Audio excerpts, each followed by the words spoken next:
You just turned on your favorite podcast and remembered that this is part 2 of a 2-part series. You're scared that you've forgotten all the information from the last episode, so I'll recap for you. Edith Wharton had a house called The Mount, and she lived there with her unhappily married husband. They cheated on each other a lot. Once they split up, they went their separate ways and died separately as well. However, they both allegedly call The Mount their afterlife home, along with several other ghosts. Welcome to Ghost Binkers. Pause for dramatic effect.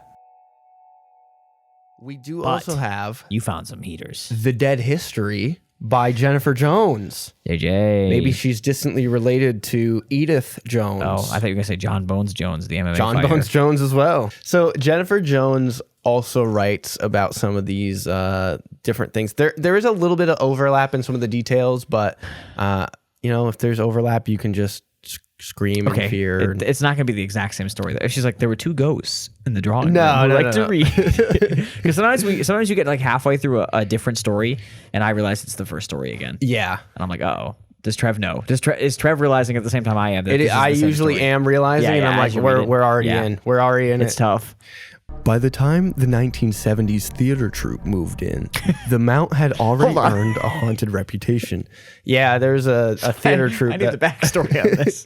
No backstory. There's a bunch of people performing Godspell or something or whatever the fuck, Let me see if I can find the context here. But yeah, there was just a theater troupe that... Hair? They're doing hair?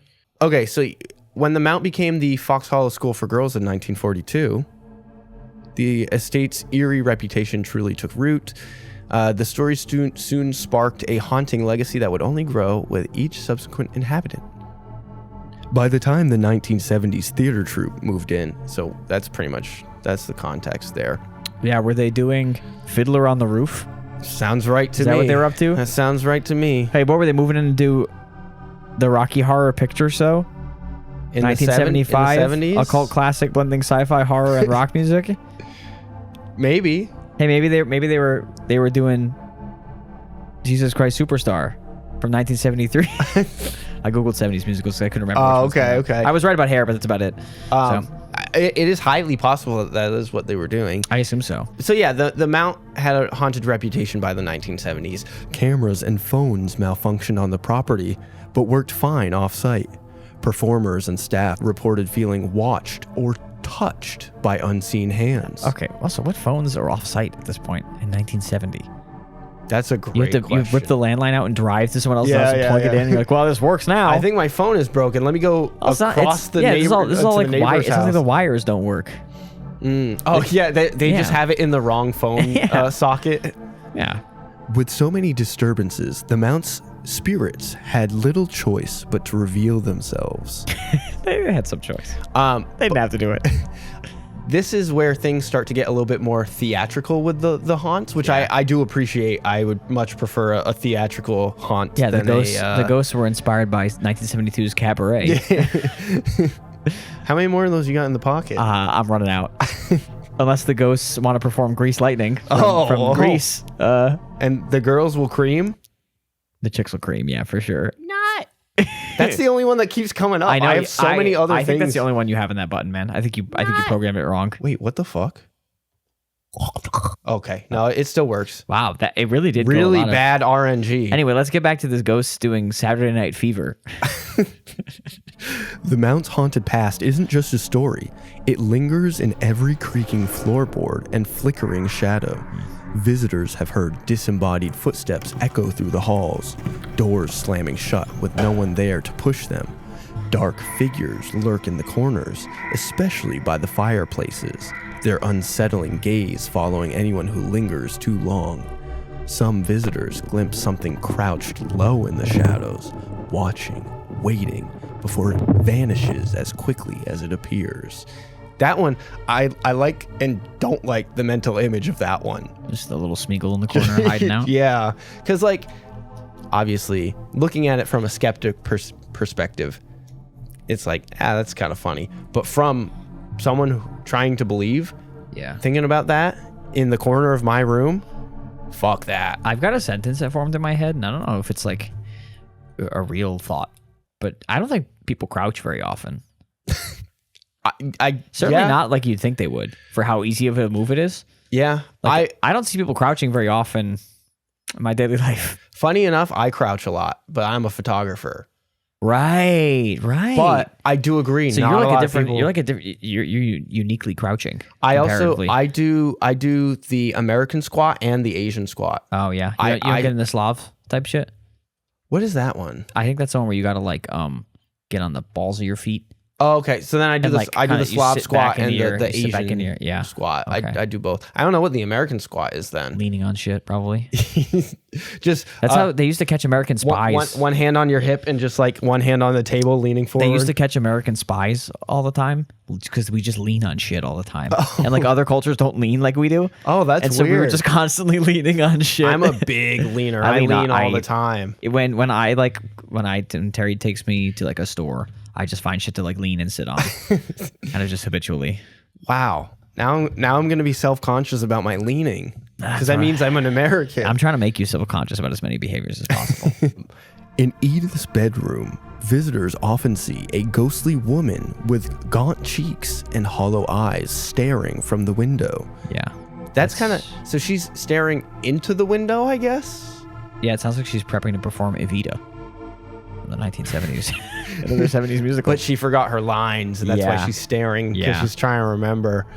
Her intense, haunted gaze leaves them shaken.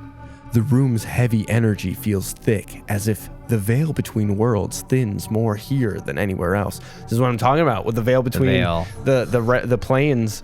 You try to grab a book as a ghost, you accidentally knock down a physical book instead, because the veil is so thin.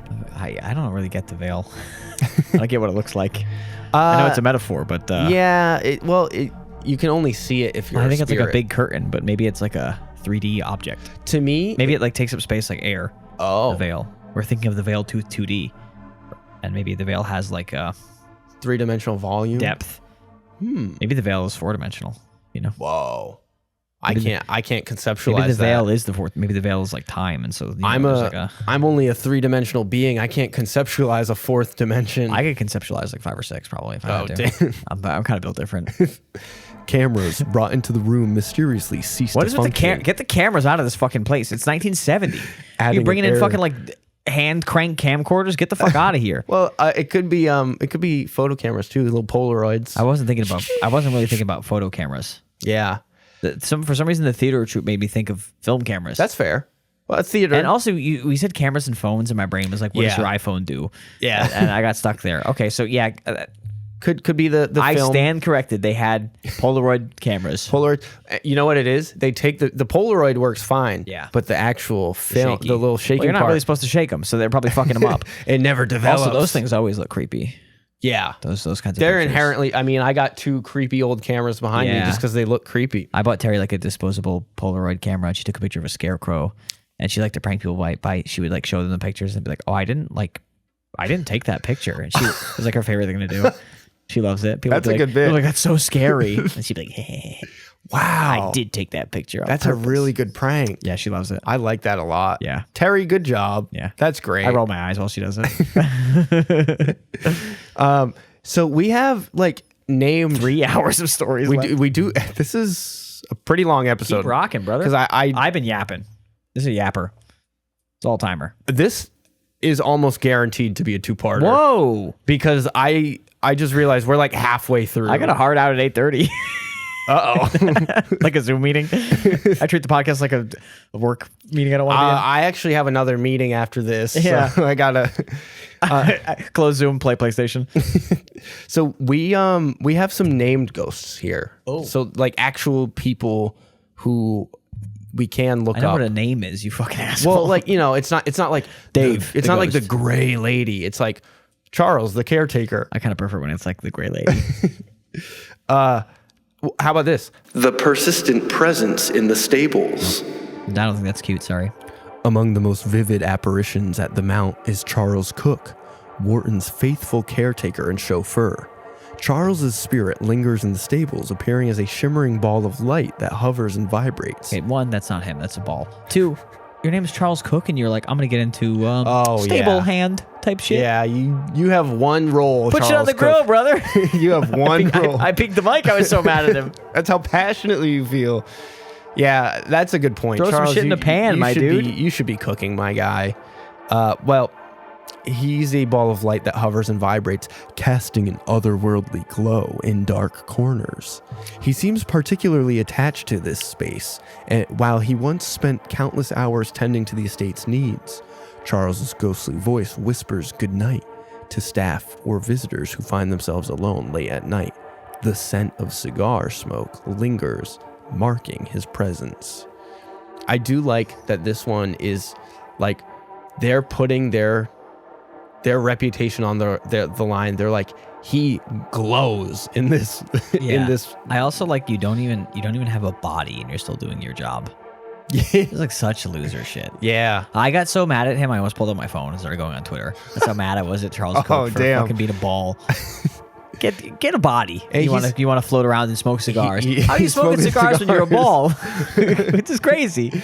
That is a good question. I got the Walmart rollback guy smoking cigars in the corner of the room glowing, you know? Oh, shout out to the Walmart rollback guy. He's just a smiley face. Bouncing around. You know, remember when prices used to go lower? I was going to say, that's when Walmart stopped being good. Remember when places used to do sales? Once they got rid of the happy smiling guy at Before Walmart. every company was just like, oh, wait, what if everything was $30? And then if you wanted them to buy it more, you just said it used to be 50. Yeah. Cool. Oof. Thanks. Yeah, when stores got rid of their mascots, that was the beginning of the end for us. R.I.P. Chuck E. Cheese. R.I.P. Chucky. They made Chuck E. Cheese get thin too. They gave him a Ozempic. Yeah. Now he's a little fucking scrawny, little scraggly rat. GLP-1 in his ass. In one harrowing incident, a contractor reported seeing a crouched figure in the caretaker's quarters. Truly harrowing. He asked it to pass him a tool, but the figure rose slowly, revealing glowing eyes and shadowy form. I would do that too if you tried to get me to do a job. Especially with my knees. I respect this ghost for being like, I'm not doing a job. I'm a ghost. I'm done with jobs. Revealing glowing eyes and a shadowy form. Terrified, the man fled. Yeah. To this day, workers hear Charles's footsteps pacing above as if he still faithfully tends that was to Charles his duties. too? Yeah. That wasn't Charles. That was a different guy. So Charles can be a ball or a fucking shadowy, glowing-eyed first of all, monster. Break that into two ghosts. Second of all, I don't know if this is not very woke of me. These contractors are not tough guys. We don't got any tough guy contractors. Every contractor we read about runs crying out of the room. That is true. We got no big manly men doing contract work anymore. Almost every contractor that we have talked about on this show has run away crying. Has either run away crying or been like, please tell the ghost to be nice to us. Also, tremendous aura loss to do the like pass me a tool bit and then get freaked out when it stands up. Yeah. Like, oh, hey, pass me a tool. And it's a demon. You're like, oh, never mind. Loser. What an embarrassing loser. I better not meet this guy. I would not like, I would talk a lot of shit. To be fair, if you aura move, if you say pass me a tool, you gotta let that ghost kill you. You can't lose aura by running away. After the pass me a tool bit, I am picturing him going. Yeah, no, he's terrified. But to be fair, if I like made a joke about a thing that I thought was like my height, and then it stood up, and then it just continued rising, Victor Wembanyama could do the funniest thing right now to you. I would be kind of scared. Do you think this is a contractor who just got shit faced and pissed his pants? They're like, "Why'd you pee?" And he was like, "I saw a demon stand up." It's like fucking fell asleep listening to Guns N' Roses and pissed himself. I guess I don't know which one's less embarrassing. I would never tell that story to people. A ghost aura farming on me. This next ghost is Teddy and Morton. So it's two that's ghosts. two ghosts. Yeah. The men who haunt the Mount. The Mount's halls may be haunted by more than just restless servants and spectral caretakers. Two of the most significant men in Edith Wharton's life, her husband, Teddy Wharton, and her lover, Morton Fullerton, seem to have left their own ghostly imprints on the estate. Can you imagine fucking a guy named Morton? Holy shit. Girls, get some standards. He goes by Mort, probably. I don't give a fuck. Mort dead. Mort means dead, right? Oh, yeah. It's like a French or some bullshit. And they made that reference in Click. The guy who Christopher Walken plays, his name was Mort. And he was death or something. I think my family watched that movie because my dad saw the scene where he slows down the girl who's jogging, so her boobs jiggle in slow motion. My dad was like, "We gotta watch this film." Before you said that, I was gonna say I kind of want to rewatch Click. It's sad. I remember it being sad. No, I also remember being like, wait, I thought this was a comedy. I think it's probably bad. I think it's probably bad. worse than. I think people remember it being sad, but forget that it also sucks. Yeah, if that makes sense. But I still feel like I want to watch it again. Have you seen Uncut Gems? Yeah. Okay, watch that again instead. That one stressed me out. Just freak the fuck out that for one 2 hours. Me out a lot. Yeah. I do like that. Her husband is Teddy Wharton, and then her lover just rhymes Morton. Yeah, I was so busy making fun of Morton, I didn't really get to that. Morton and Wharton. Is Martin like the salt guy? Is it Morton Salt? Yeah, maybe. Could be. Too many rich people in this fucking story. Teddy Wharton, a wrathful presence in the stables. Teddy Wharton. You were cheating on her too. What do you care? But he's wrathful. This feels like someone who didn't know that he cheated on her too. And they were like, oh, he's pissed. Teddy Wharton, Edith's husband, was deeply invested in the mount, especially in its stables, which he designed himself. Though their marriage was tumultuous, Teddy's love for the estate never wavered, even after Edith left. To this day, visitors report seeing a spectral figure lingering near the stables, a tall man with an intense, watchful gaze. You're not going to have an answer to this. Why would he be mad? But because he loves it so much. Yeah, but did she? She left. She left and she sold it, I guess, and he had to leave. That wasn't even clear to me in the history part of it, so I don't really know what happened to the house. Like, did he? I feel like it was too early in our American history for a woman to be able to leave a divorce with anything. Right, that's why I'm like confused. I'm like, it doesn't. I'm sure if you were rich, you could do some bullshit. But, you know what it probably was? I feel like he would have gotten to keep if the house. If he was stealing from her trust fund, clearly he didn't have that kind of cash. Yeah, they could do, he probably couldn't afford to keep the house. Maybe. That would be my guess. I do have a picture of Teddy Wharton. I want to see Morton. Also, that's ridiculous. You will see Morton. Adam's Family looking motherfucker. Yeah, he's got that like Edgar Allan Poe hair. He does have that Edgar Allan Poe hair. I do have one more picture of him with some dogs here. Ugh, I don't like it. Look at that. Oh, Mr. Pringles ass looking motherfucker. I wasn't picturing him old. Yeah. Kind of older than I was picturing. I don't know how old he was. 19. Yeah, 19 in the picture. I mean, looking at him, I guess he could be like in his 30s, realistically. I don't know. Yeah, maybe the mustache and the hairstyle is aging him. Just also back then, everyone looked way older. They didn't have skincare routines or, modern medicine. Yeah. Oh, that was Teddy at Yale University. Oh yeah, so he was like, so he's in his 20s. Wow, that was really funny. That's a rough 20. Yeah. Granted, I don't know if you went to university. You could go later in life. I'm not sure. Yeah. I genuinely have no fucking clue. I also have no idea. Someone at home is like, you idiot. Obviously. We're going to get a YouTube comment from... Obviously, you don't go to college. The university jack off. He's going to be half wrong, but he's going to be a real dick about it. But yeah, no, I mean, you could have gone later, maybe. I don't know. Yeah. But I feel like no, because those were like finishing schools for like boys to become men, right? It was like you went to become a cultured, learned man. I would think Penn so. State University. Yeah. The Ivy Leagues. One caretaker described a chilling encounter while doing routine maintenance near the carriage house. He felt the presence of someone standing just behind him, watching. Turning quickly, he expected to see another staff member, but instead, he caught a brief glimpse of a man in period clothing before the figure simply vanished. Click back on that photo. That's the trigger. Click back on that fucking photo. I'm gonna yell. That's not period clothing. Come on. He's wearing a suit. He's got a suit on. What is period clothing? That's what I'm saying is like, I think he pictured him in like old school pilgrim fucking outfits.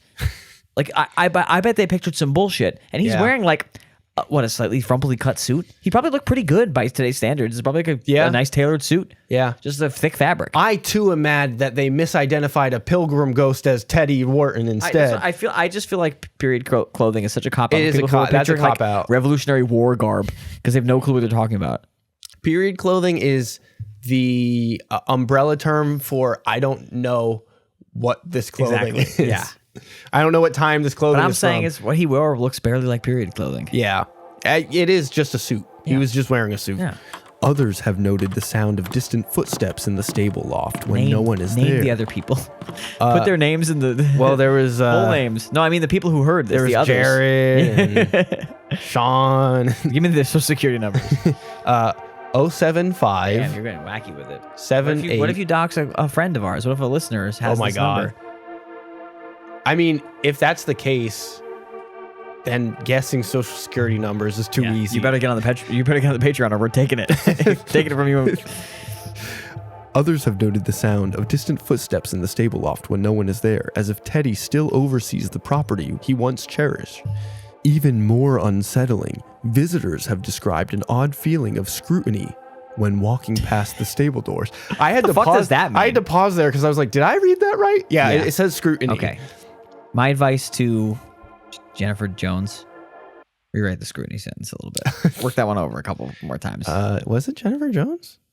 Yeah, that was good. Thanks. Yeah, I didn't want to accuse the Italian Stella of doing it, but yeah. So don't just. I don't know. Feeling increased scrutiny doesn't feel correct. However, you know what? I'm gonna say that I jumped the gun a little bit. A feeling of increased scrutiny when walking past the stable doors. A sensation of being judged. Yeah, no, I'm not buying that use of that word there. I don't like it. I don't really know what it Pick a different feels word. like to feel like people are judging you. Yeah, pick a different I word. feel like you didn't. I don't like that word. I don't like that word there. How's that? fair. This is my vibes editing. It is spoken. Fix it. Thank you for playing the gavel sound. I do not like the unpredictability, though, a little bit of the sounds. Oh, that one is a guarantee. Right, but it could be anything. I don't know that. I don't know what's guaranteed anymore. Oh, yeah. You've eroded the guarantee. To be fair, my previous methods were also unpredictable as well. Whether Teddy lingers to ensure his beloved stable is maintained or out of some deeper, unresolved connection to the mount, his presence is felt more than seen. So he's out here. He's a hiding ass ghost. He's not trying to be seen. I don't get it. Also, where's Morton in all this? Great question, Killian. Morton Fullerton, the shadow in the wings. If Teddy's ghost lingers in the stables, Morton Fullerton's presence is one of fleeting glimpses and unspoken words. Fullerton, Morton's clandestine lover, played a brief but intense role in her life. Their love affair was passionate but ultimately doomed, leaving Edith heartbroken.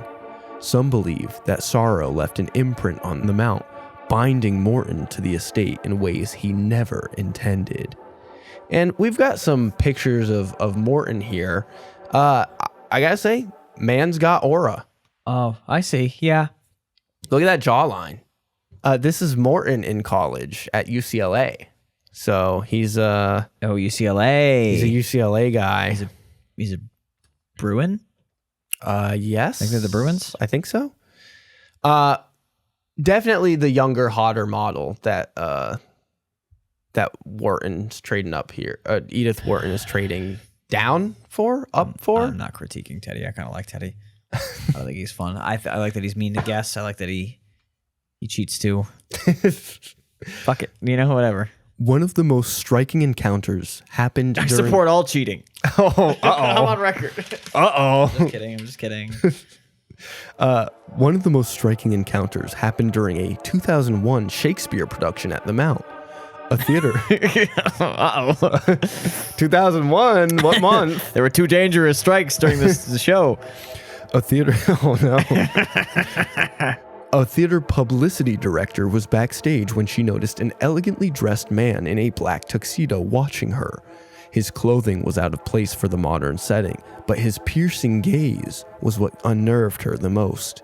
When she turned to address him, he was gone.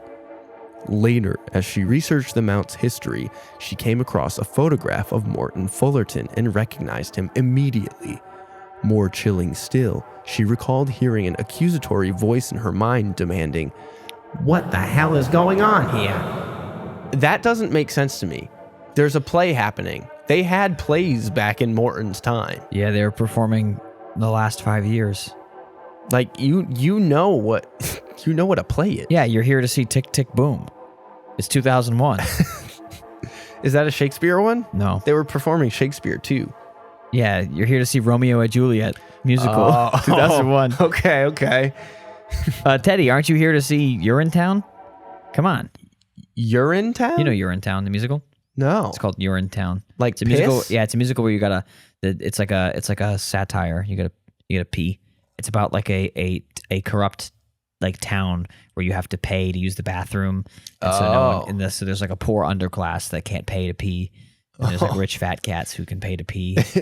It's So like a sort all of the poor people are it's sort of a full of- satire of like Three Penny Opera and these other kind of like musicals that have like the wealth stratification stuff. Interesting. It's silly. Obviously. All the poor people are just full of piss, Full of and all the piss. rich people have nice empty bladders. Yeah, they're singing about piss and stuff. Wow, that's crazy. Yeah, I know. It's a big deal. Was this a trick of the mind, or had Fullerton's spirit returned, unsettled by the modern intrusion? Some believe his ghost is not bound to the mount by love, but by regret, forever lingering in the spaces where Edith once thought of him. They cheated on each other. I would say Who gives I a don't fuck? think They don't so. fucking care. I think he busted a nut so hard Yeah. that he turned into a ghost. Play the little. Dude is hard as a rock. That was the wrong one. See, it should have said nut. Oh, that's the wrong that's one. Yoshi screaming or something. That was me. Oh god. Oh okay. Yeah, I have a couple. Yeah, I mean, I was more on board when it was like, oh, he loves the house so much. Yeah, When it's like he loves his wife, it's like, oh, they hate each other. yeah. They were both cheating all the time. And then Morton. He had other interests, whatever that means. Morton was just, I think he I guess he had the same interests. had the same interest. Yeah. The last, I think this is the last. Yeah, this is the last named ghost here. The woman in the shadows. Okay, you promised that they wouldn't be like the Gray Lady. This is a Gray Lady type name. Catherine Gross and the servants' quarters. Yeah. And we have a picture of Catherine Gross, and I'll show you right here. I don't know which one's which. I'm gonna assume this is It's like a Tinder profile where there's two women in the thing. You're like, I'm assuming because she's a servant that it's the one who looks more like a servant. okay, But you never know. you don't. I don't know what Edith Wharton looks like. Yeah. To be honest, Well, I see two women in period clothing.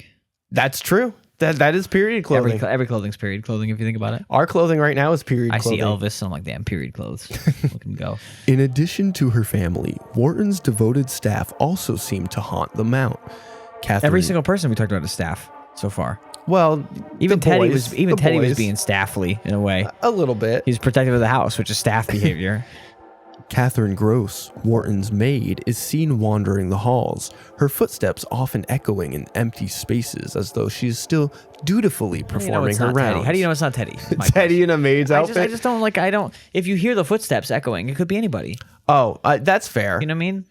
It could be the ball growing legs. Well, this one It could be Mr. Pac-Man growing legs and running around the fucking stables. they do say they see Catherine Gross wandering the halls. And they hear And footsteps. they hear the footsteps. And they just connect the two for no reason. Yeah. Oh my God. What if they see her foot like taking steps, but Yeah. the footsteps don't match up with the timing? Yeah, they're like, oh shit, that's Teddy's footsteps and she's walking around. Oh my God. Teddy was hooking up with Catherine. That's not appropriate to say. She was a proper woman of the house. You know, she worked really hard. I don't have any. She would never do that to Mrs. Wharton. Probably not. Probably not.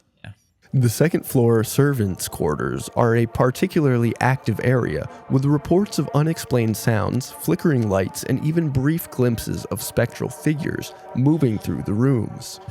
One of the most chilling encounters in the servants' quarters involved a visitor who felt her hair tugged by an unseen force during the tour. You got stuck on something, girl. It's okay. The amount of times my hair has like gotten stuck in the door frame, wrapped between a nail on the wall. Like, come on. A hair tug. When I had that wig on, I got hair stuck in my mouth, and telling I you. tugged my hair telling just you, from it it's- being in my mouth. It gets around. If you're a frizzy hair bitch like me, it'll get stuck in shit too. You know, I like lean back in a chair sometimes, and when I lean forward, my hair got stuck in it, and I'm like, Oh yeah. your dining room chairs. I they're hair found some grabbers. disembodied Killian hairs. They're hair grabbers. No, in they the- yank them out. in that chair. Some visitors have also seen a transparent figure with a ponytail staring intensely before disappearing. It's me. It's me when I'm eating lunch. I don't want my hair to get in my mouth. Do you still have the food hat? No, The eating hat? I use a ponytail now. Oh, okay. Yeah, I've grown up. I've matured. Also, the hat doesn't do that good of a job of keeping your hair on. Your Yeah, face. I learned that the couldn't- hard way. I couldn't bear to expose my hairline to a ponytail back in the day. Now, Oh, now I'm okay. more comfortable with it. That's fair. So it's a staple hand with a ponytail? Yeah. Okay. That's cool, I guess. I didn't know you could have a ponytail as a man back in the 1920s. Well, you're a stable hand, so you're like a That's fair. some sort of swarthy foreigner riding your horse around or whatever. I don't know. They don't care as much. I think ponytail guy sounds cool. How's that? I like that there's one interesting feature of a ghost at some point. Yeah. I mean, the demon eyes guy was kind of cool, I guess. Yeah, and he, I assume, was like 40 feet tall. I don't think he was. I think he was probably 10 feet tall. 5'3", and the contractor got really scared. The contractor was 4'2". Yeah. Oh, jeez. Run away, his big wrenches, like as big as his body. In a touching and unique twist, the Mount's pet cemetery holds the remains of 6 That's of not Morton's touching or beloved unique. dogs. Fuck off. Oh, I guess I'm not touched. I don't think it's unique. I forgot to read the title of this. A resting place for the beloved, the Mount's pet cemetery. So yeah, it's a testament to her deep affection for animals. Situated on a hill visible from her library and sitting room, this quiet resting place allows the dearly departed pets to overlook the estate as if keeping it company. Dogs named Mimi, Jules, Misa, Model, Petit Perrault, and Toto all rest here, their memory preserved in the tranquil garden.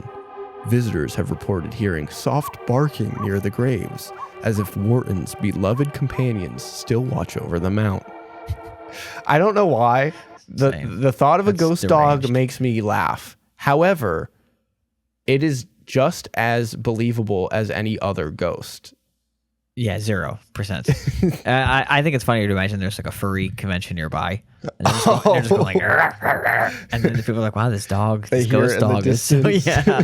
Just people in fursuits having fun in the woods. Oh, no. Linux, you know? Here's a picture of, I think this is Edith. Here you go. Look at those fucking dogs. Why do they look human? I gotta say, I'm really sick of seeing dogs. These dogs look fucked up. Well, I think the breeding wasn't as good. There wasn't as pure of breeding back then. Maybe. You know what I mean? They have human eyes. I'm like a real... I really don't think a lot of dogs are cute, so I'm the wrong audience for this because I just think they look like regular ugly dogs to me. This dog has luscious lips. No, you're seeing lips. He just has like a double chin. I don't know. That's fucked up. He's doing this. The other dogs were ugly too. Yeah, they were. I forgot to mention that, but dogs are just fucking ugly. I find dogs cute, but I think these are weird. All right, this is our last paragraph here. The Mount has an enduring ghost story. Skeptic or believer, anyone who steps inside the Mount cannot... No. Skeptics wouldn't. Wait, hold on. Don't worry. Cannot ignore the weight of history pressing against its walls. I'm going to go in there and be like, I don't even feel history's weight. The tour guide's like, are you okay? You walk in, you're like, is this a new construction? Yeah. Is this a new build? Yeah. They're like, no, it's been for decades. Like, wow, it feels like it could have been built yesterday. There's no history here. It feels I feel so unburdened by historical presence. The air hums with stories untold, and whispers ride the stillness of its halls. Okay, that shit doesn't happen. What, the whispers? No whispers are riding the stillness of its halls. No. No. For those who dare to listen, the Mount doesn't just offer a glimpse into the Wharton's world. It may pull you into its lingering shadows. They got so many the ghost story flowery language that reoccurs all the time of like the deep within these hollowed walls. Yeah. I've grown to like that part. The reflected light of the shining windows lets in a ghostly air. And for those who are open to the experience, something else may be there. It's just like, shut up, idiot. Yeah. Dumbass, bitch ass. I would go there and feel nothing. I'd be bored. I would I'd want to go to Tanglewood. I'm going to go there and I'm going to find the dogs. I'm going to find the ugly human dogs. I'm going to go there and be like, Sabrina Carpenter sang about this one time. That is it for our story of the Mount. Yeah. It is time to jump into the Bink difficulty scale. 1 is it was very easy to poke holes in. Yeah. 10 is it's a very solid, unbinkable story. The amount of effort we put in to bink it is the numbers. Why don't you go first? You should go first. Yeah, and I think I'll give a Binkflation scale as well after. Oh, okay. I'm gonna give this one a 2 because residual energy and such. I'll give it a 3 because of residual energy and such. What does that mean? Well, there was a lot of passion in this house, both for the house and for cheating. Oh, that's true. So as we've learned, passion can leave behind, either an echo or some sort of paranormal energy. So I'm gonna give it a 3. And then Binkflation, I'm gonna give it a 6 because there were actually a lot of, even though they were all kind of the same, at least there were named ghosts in this one. Yeah. Cheating can leave behind ghosts? I think so. How many ghosts has RFK made?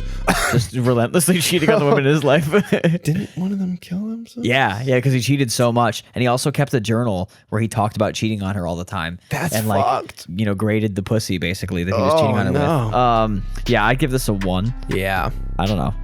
I'm so bored of ghost stories. I'm such the worst guest for the ghost podcast of all time. I love the history of all these places, and whenever someone starts talking about ghosts, I'm like, whatever. Yeah, I'm gonna have to find. Is the spooky shape going to move? Oh, I have to find some more freshman Binker stories. Yeah, no, genuinely, they're just hard. They're hard to come by. Yeah, I know. It's a real catch-22 because maybe I don't know. Maybe we'll go to a building and I'll see you get scared and I'll have something else to talk about because I'll have to talk you down from the scare. Yeah. But until then, I just, oh my Lord. Yeah. Oh my Lord, the amount of buildings that people are scared. The amount of ghosts that are working.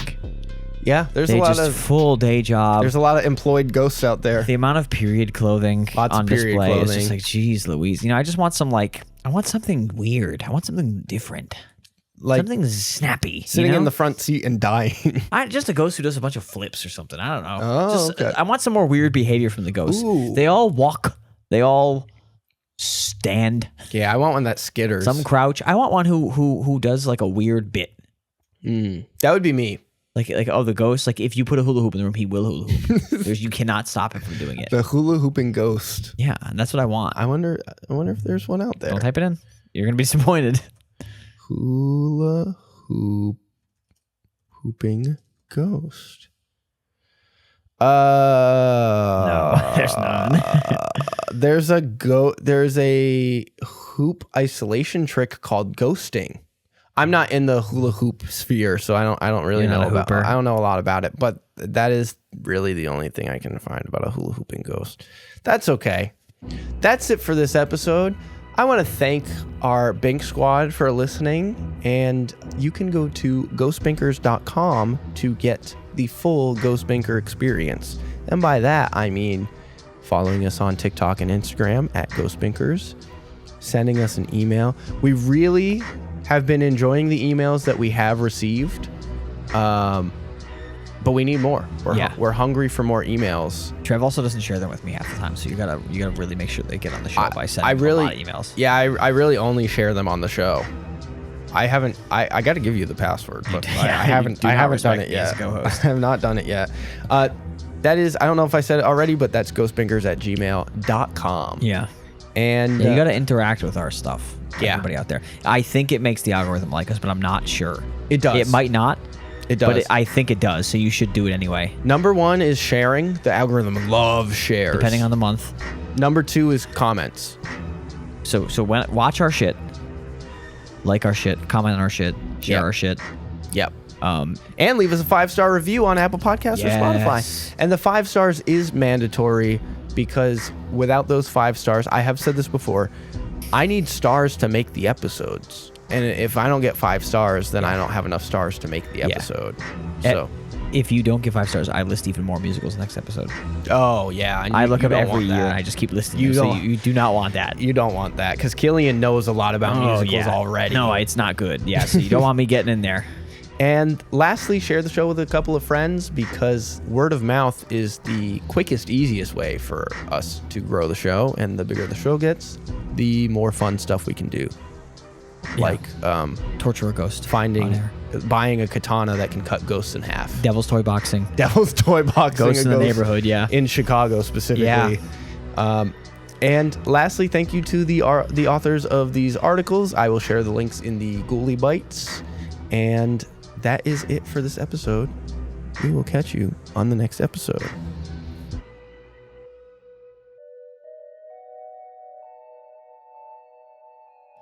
When Amy is in sweatpants and a sweatshirt, she's also in period clothing. I don't get it.